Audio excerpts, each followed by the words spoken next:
Ajaib, lautan yang sebenarnya sangat dalam itu dapat dilalui oleh pasukan beserta kuda-kudanya. Mereka berjalan di atas air, seolah-olah melintas di atas pasir. Assalamualaikum warahmatullahi wabarakatuh. Alhamdulillah, wassalatu wassalamu ala rasulillah. Amma ba'du, inda zikri salihin tanzilur rahmah. Ketika orang-orang soleh dikenang, maka akan menurunkan rahmat Allah subhanahu wa ta'ala. Semoga bersamaan dengan turunnya rahmat Allah ini, hajat-hajat kita, doa-doa kita dikabulkan oleh Allah subhanahu wa ta'ala. Rezeki kita dilimpah ruahkan, dan kita semua selamat sukses dunia akhirat, amin ya rabbal alamin.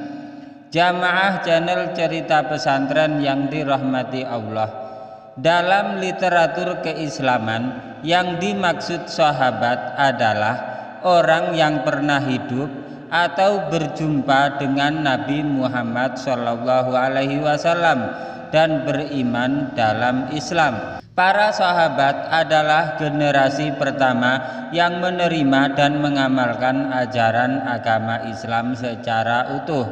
Oleh karena itu, tindak tanduk dan ucapan para sahabat menjadi salah satu pedoman dalam menentukan sebuah hukum.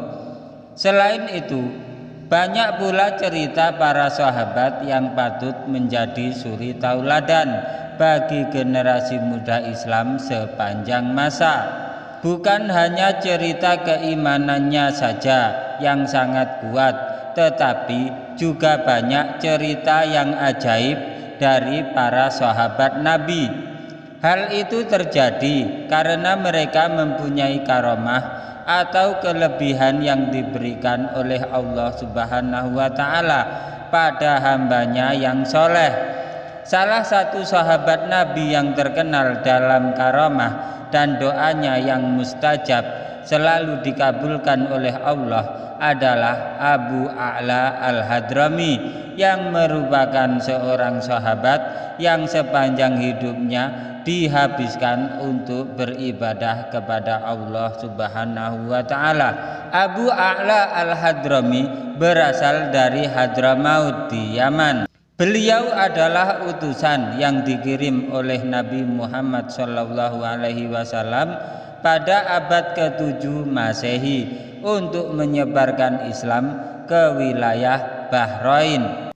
Sebelum Islam berkembang, penduduk wilayah Bahrain sebagian besar adalah orang-orang kafir yang menyembah dewa-dewa berhala seperti Awal, dan ada juga beberapa orang Zoroaster dan Yahudi. Cahaya Islam kemudian mulai menerangi semenanjung Arab pada abad ke-7 Masehi dan menyuramkan para penyembah berhala.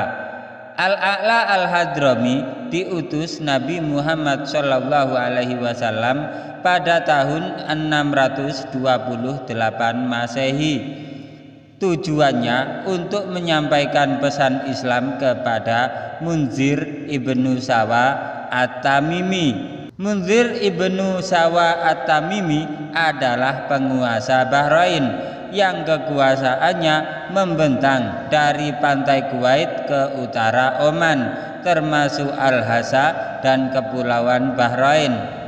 Dalam pesannya, Nabi Muhammad SAW mengajak Munzir dan suku Abdul Qais memeluk agama Islam. Munzir pun menerimanya dan mengumumkan pertaubatannya ke agama Islam, sehingga semua penduduk Arab dan beberapa orang Persia di wilayah Bahrain juga masuk Islam.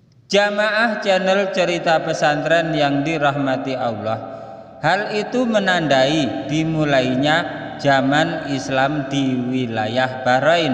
Atas kesuksesannya itu, Abu Al-A'la al-Hadrami diangkat oleh Nabi Muhammad SAW sebagai wakil Nabi Muhammad Shallallahu Alaihi Wasallam di Bahrain untuk mengumpulkan jizyah atau pajak agama.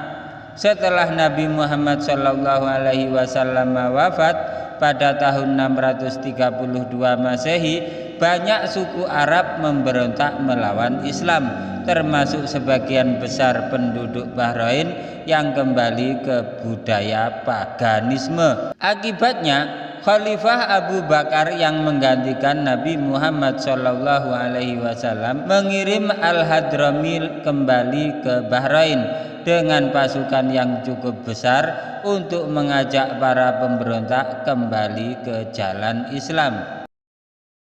Jamaah channel cerita pesantren yang dirahmati Allah, rupanya tugas tersebut tidak semudah membalikkan telapak tangan, karena untuk menuju Bahrain mereka harus menyeberangi lautan yang cukup luas. Hal itu membuat pasukan besar itu hampir putus asa karena tidak menyiapkan perahu dalam ekspedisi itu.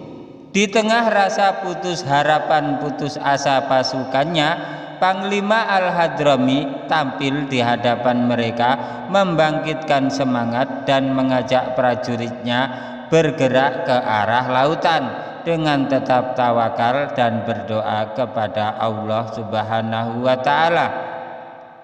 Karena mengetahui panglimanya adalah manusia soleh dan doanya mustajab, para pasukan kemudian mengikutinya tanpa sedikit pun keraguan.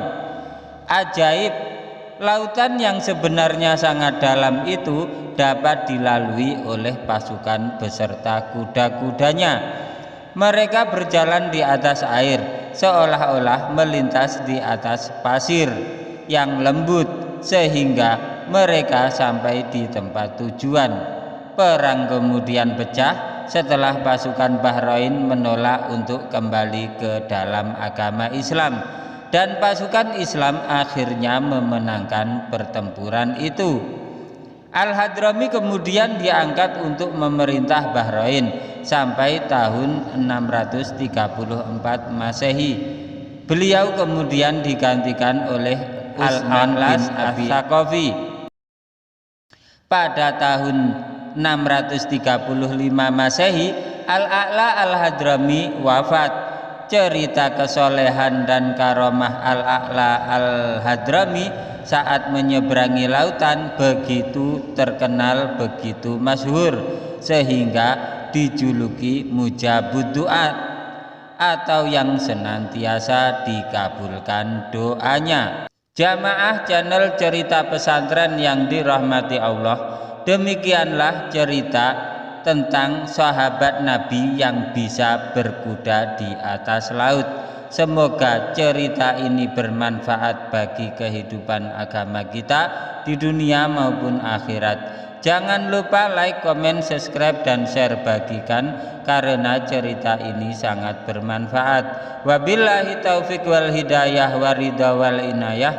Wassalamualaikum warahmatullahi wabarakatuh.